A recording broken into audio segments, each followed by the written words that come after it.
कभी सोचा है क्या मन सचमुच कभी शांत होता है? बाहर भले ही सब कुछ शांत हो, एकदम ठीक, लेकिन अंदर अंदर एक शोर सा क्यों मचा रहता है? आज हम इसी भीतरी कोलाहल की जड़ तक जाएंगे और इसे साधने की एक बहुत ही पुरानी प्राचीन तकनीक को समझेंगे।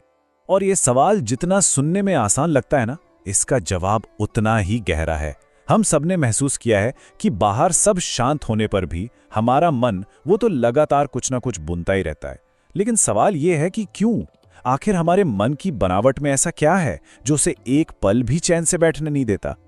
और देखिए, यही विचार हमारी आज की इस पूरी चर्चा का आप कह सकते हैं कि केंद्र है, कि असली लड़ाई, असली समस्या बाहर की दुनिया में नहीं बल्कि हमारे अपने मन के अंदर है। एक ऐसा मन जिसका कोई लंगर नहीं है, कोई एंकर नहीं, और जो बस लगातार प्रेजेंट मोमेंट से यानी वर्तमान से भटकता रहता है। तो चलिए इस अस्थिर मन की दुनिया में थोड़ा और गहरा उतरते हैं, समझने की कोशिश करते हैं कि ये आखिर काम कैसे करता है। देखिए, ये कभी रुकता नहीं है। जैसे ही इसे थोड़ा सा भी खाली वक्त मिलता है ना, ये फौरन हमारे पुराने जो अनसुलझे डर हैं उन्हें कुरेदना शुरू कर देता है और बार बार वही पुरानी कहानियां हमारे दिमाग में चलाता रहता है। और मान लीजिए अगर ये डरों में नहीं उलझा तो फिर ये हमें खींचकर ले जाता है इच्छाओं की दुनिया में, भविष्य की कल्पनाओं में, उन चीजों के बारे में सोचने पर मजबूर करता है जो हमारे पास नहीं है या जो हम बनना चाहते हैं। और फिर आता है अतीत, हमारा पास्ट, वो बातें जिन्हें हम चाहकर भी बदल नहीं सकते, वो गलतियां जिनका बोझ हम आज भी ढो रहे हैं। ये मन उन्हीं गलियों में बार बार लौटता है, एक अंतहीन पछतावे के साथ। तो मतलब सार यही है, मन का स्वभाव ही है बहना, एक नदी की तरह। और जब हम उसे कोई सही दिशा नहीं देते ना, तो उसकी जो नेचुरल ढलान है वो हमेशा चिंता, डर और अधूरी इच्छाओं की तरफ ही होती है। लेकिन एक मिनट, क्या ये सिर्फ हमारी पर्सनल प्रॉब्लम है या फिर जिस माहौल में हम आज जी रहे हैं, हमारा ये जो आधुनिक माहौल है, वो भी इसमें एक बहुत बड़ी भूमिका निभा रहा है?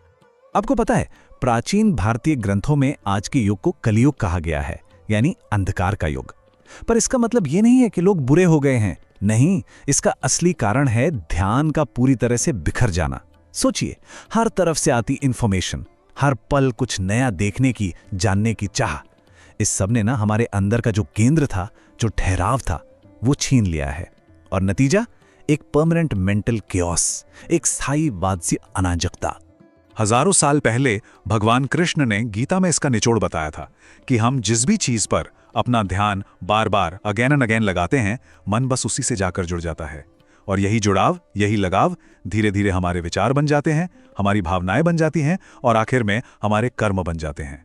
ये कोई धार्मिक विश्वास की बात नहीं है, ये मन का विज्ञान है, एक मेंटल लॉ जिसे तोड़ा नहीं जा सकता।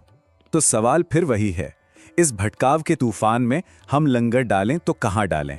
अच्छी बात यह है कि इस युग के लिए कोई बहुत कठिन तपस्या नहीं बताई गई है, बल्कि एक बहुत ही सरल लेकिन उतना ही शक्तिशाली अभ्यास बताया गया है। और वो उपाय है नाम जप।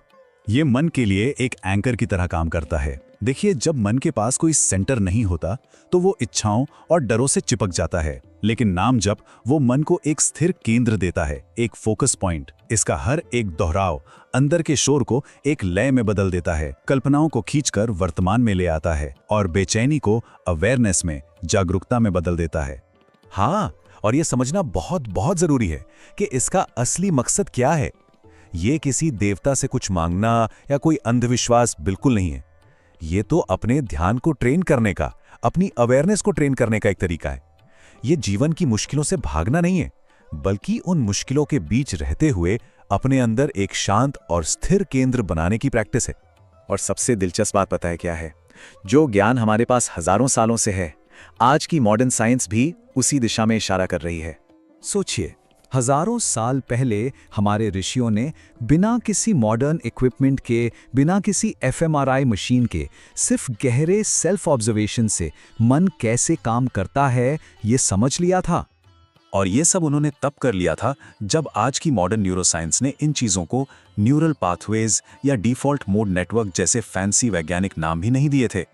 और अब साइंस भी इस पर अपनी मुहर लगा रही है। स्टडीज बताती हैं कि इस तरह का जो रिदमिक रिपीटिशन है वो हमारे नर्वस सिस्टम को शांत करता है। ये स्ट्रेस हार्मोन कॉर्टिसोल उसे कम करता है, हमारे इम्पल्स कंट्रोल को बेहतर बनाता है और सबसे ज़रूरी बात, हमारे फोकस करने की जो एबिलिटी है ना, उसे एक मसल की तरह, एक मांसपेशी की तरह मजबूत करता है। तो ठीक है, ये सब सुनने में तो बहुत अच्छा लगता है, पर सवाल ये है कि इस शक्तिशाली अभ्यास को अपने जीवन में उतारा कैसे जाए। खैर, अच्छी खबर यह है कि इसकी शुरुआत करना बहुत ही आसान है। इसकी शुरुआत करना वाकई में बहुत आसान है। सबसे पहले एक दिव्य नाम चुनें जिससे कनेक्शन महसूस हो। दूसरा, एक फिक्स्ड टाइम तय करें।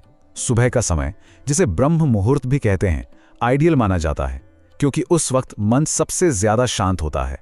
फिर एक साफ और शांत जगह ढूंढें और बस बैठें और बिना किसी जोर जबरदस्ती के बड़े आराम से उस नाम को मन में दोहराते रहें।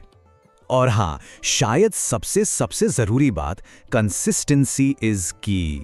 निरंतरता इंटेंसिटी से कहीं ज़्यादा ज़रूरी है। कभी कभी घंटों तक प्रैक्टिस करने से कहीं ज़्यादा पावरफुल है रोज़ सिर्फ 10 मिनट का अभ्यास। याद रखिए, मन को ज़बरदस्ती से नहीं बल्कि आदत और दोहराव से ही एक नया आकार दिया जा सकता है। लेकिन इस सब का आखिर मतलब क्या है? द अल्टीमेट गोल क्या है? क्या हम सिर्फ शांत होना चाहते हैं या इससे कुछ और भी गहरा हासिल होता है? ये समझना बहुत जरूरी है कि बेचैनी हमारा स्वभाव नहीं है। ये तो बस एक अस्थिर मन का लक्षण है, एक सिम्टम है। इसलिए ये अभ्यास जीवन से भागना नहीं, बल्कि ये तो मेंटल स्ट्रेंथ बनाने का तरीका है। अपने मन को वो एंकर देना है जिसकी उसे सख्त जरूरत है। और होता यह है कि जब नाम मन में बसने लगता है ना, तो जो कुछ भी फालतू है, जो भी अननेसेसरी है, वो अपने आप ही छूटने लगता है। कलयुग का अंत बाहर दुनिया में नहीं बल्कि हमारे अपने मन के अंदर होता है। और जब मन स्थिर हो जाता है तो बाहर की कोई भी परिस्थिति हमें अंदर से हिलाने की, परेशान करने की अपनी ताकत खो देती है। और ये पूरी बात हमें एक आखिरी लेकिन बहुत गहरे सवाल पर लाकर छोड़ देती है। क्या हो अगर हमें बाहर की दुनिया को बदलने की जरूरत ही ना हो, बल्कि सिर्फ अपने मन को साधने की जरूरत हो?